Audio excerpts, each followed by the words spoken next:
This is story of a kind-hearted widow who was known for aiding homeless. She was killed by someone who she helped in providing shelter. Ms. Donna Vick, a 52-year-old widow known for ministering to and aiding the homeless, had invited Gregory Wright, a homeless person and panhandler, to reside in her house in exchange for doing yard work. Wright had been staying there as a guest for about 1 week prior to the night of the killing. Wright was an out-of-work truck driver when he met Donna Vick in March, 1997. He was holding his work for food sign and she needed her lawnmower cleaned, and some yard work done. She said she would fix him a couple of steaks for his supper, an offer he could not refuse. He found out she was very religious and dedicated her life to helping the homeless and bringing Jesus' love and message of forgiveness to them. She owned 2 vehicles. Wright worked on many chores around the house. She picked him up again the next day with a new proposition. She would let him have her guest bedroom to sleep in, and she would supply food and cook if he helped her with the maintenance and upkeep of the house, yard, garage, and motor vehicles. The idea was to help him get back on his feet and he accepted. Days later, Ms. Vick asked him if he knew any others like himself, needing an extra hand getting back on their feet. She had a room she used as a study and stated it could be used as a bedroom as well. Wright was out of work when he befriended John Wade Adams. Wright thought of Adams, who also was homeless in Dallas, and told her the complete situation with Mr. Adams, leaving nothing out. She said, "Let's go and get him." That evening they found John Adams at the dope house where Wright used to purchase and use cocaine before moving to Ms. Vick's house. Wright went in, leaving Ms. Vick in the car.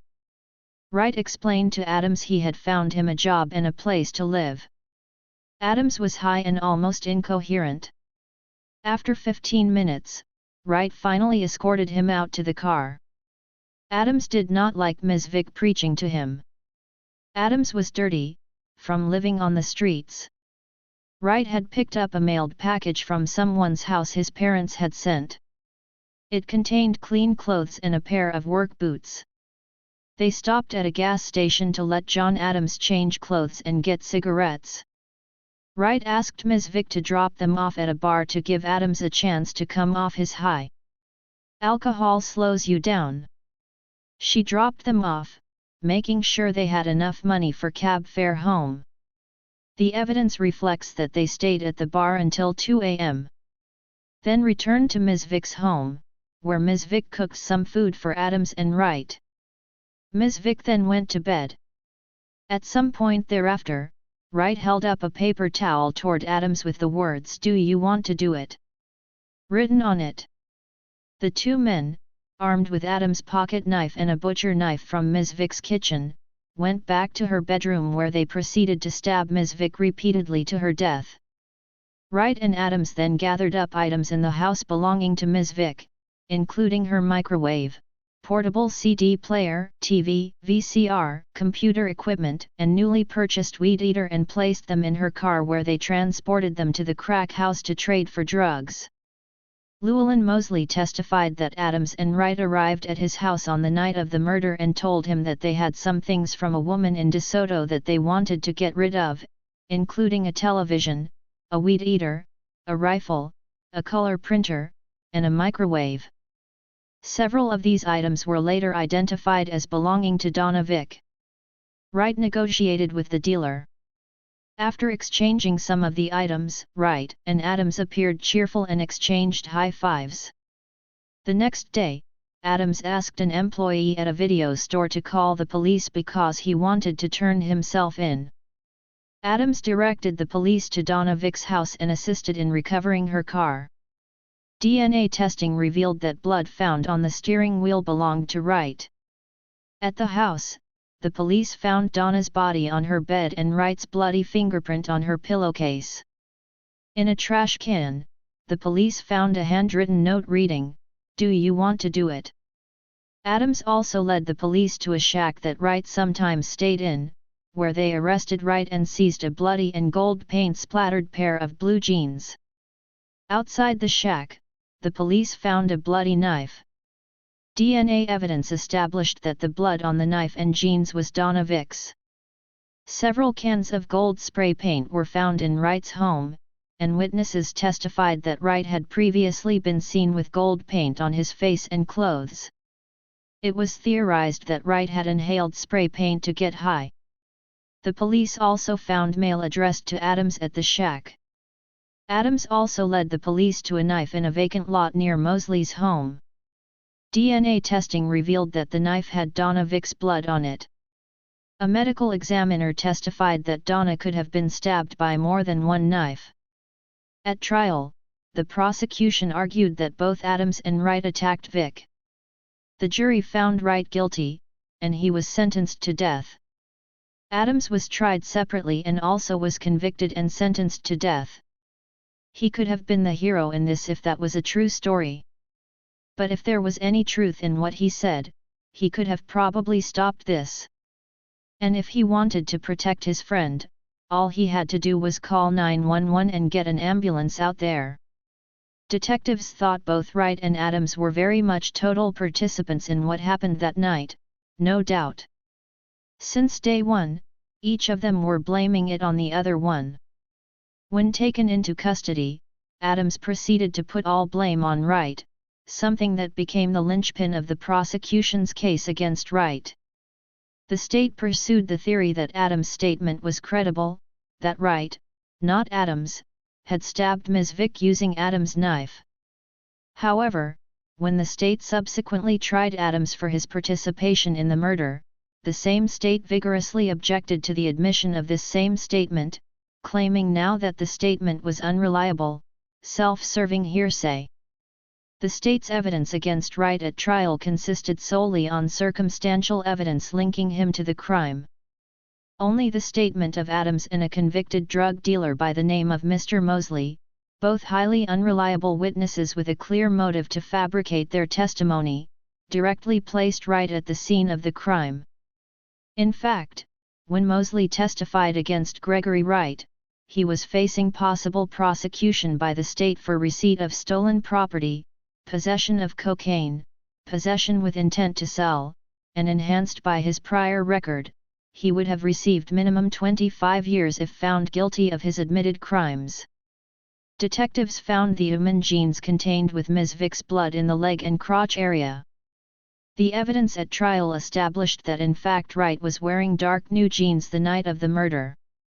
Furthermore, the jeans would not have fit Wright since he was 6 and weighed 190 pounds when he was arrested and a 36 waist, whereas the jeans were a size 32. When Adams was arrested March 23, 1997, he weighed 165 pounds and wore jeans a size 32. At the conclusion, the jury was instructed that Wright was allegedly the sole perpetrator of the murder, and that Adams was an accomplice, who just happened to be there. Wright was ultimately found guilty of capital murder and was executed on October 30, 2008. Before Wright's execution, he said he made several bad decisions. He did not call the police, and he transported Mr. Adams and some stolen property of Ms. Vick's to the place he picked him up. After fixing a flat tire, he left him there, with the stolen merchandise, wanting never to be associated with him again. He said he made several bad decisions. However, not once did being accused of murder enter his mind. When you're not guilty of something, it does not become a factor in any decisions. He knew the police would be looking for him as he was the last one seen with her. His fingerprints were everywhere, of course. He was in shock. Wright said, "There's been a lot of confusion who done this. I never sold anything to anyone. My only act or involvement was not telling on him. John Adams was the one that killed Donna Vick. The evidence proves that. I was in the bathroom when he attacked. I ran into the bedroom. By the time I came in, when I tried to help her with first aid, it was too late." He said an innocent man was being put to death and said he loved his family. "I am finished talking. Before you is an innocent man, were his final words. The fingerprints of Adams were found on the driver's side window, along with his cigarettes on the driver's side floorboard, and a wallet with identification all belonging to Adams. Adams' prison parole papers were found beneath the car's ashtray, and if anything the evidence points to Adams as the individual who murdered and stole her car, since he did not have permission to drive the car. Despite the state's clear obligation, it failed to alert the defense of another important witness, Jerry Causey.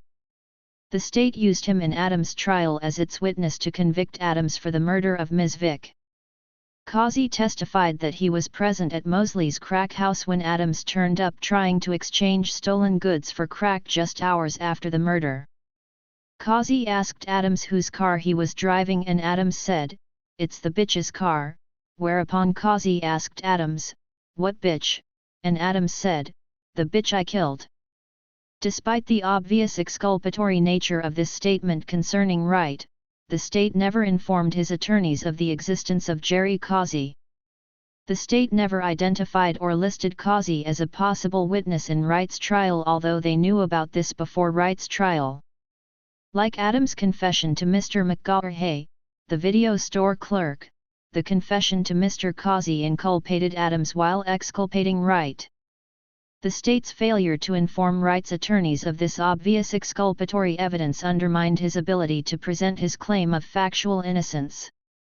John Wade Adams confessed to several people that he, not Wright, murdered Ms. Vick. He also confessed to Charles Neely while being incarcerated in Dallas County Jail prior to his trial.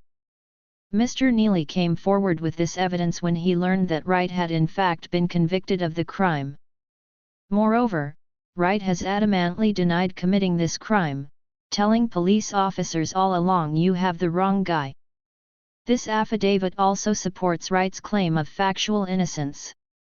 Mr. Adams led the police to Mosley's house, a reputed crack house, and there Adams led them to his knife that contained Ms. Vick's blood, along with some other items belonging to Ms. Vick. No physical evidence was linked to Wright. However, Adams admitted to Detective Pothen that he buried the knife there at Mosley's property. The best evidence would be the 911 call that was made.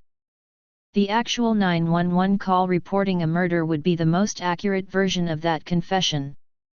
As the court well knows, 911 tapes are routinely preserved as evidence in assault cases because of their crucial nature.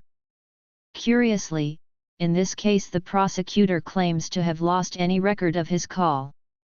John Wade Adams appealed and finally in 2010 he was spared death and was given life in prison. Adams wasted no time showing his true colors.